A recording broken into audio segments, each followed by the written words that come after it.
салат қалай жағдай? Мынандай болады. Жайып жатыр.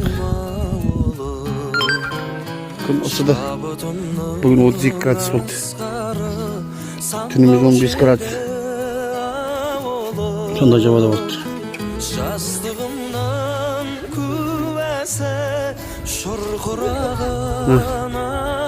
Ойда болды, білмем ертеміз.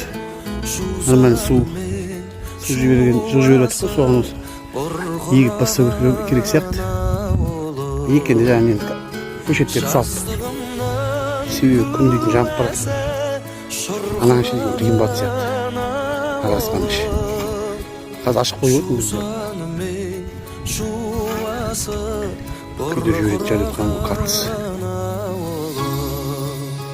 Үшеу. Алтау жетілдіңер кетті. Қараңыз күнше 10 шақсым тап қойсақ. Таңатты жалғастырамыз.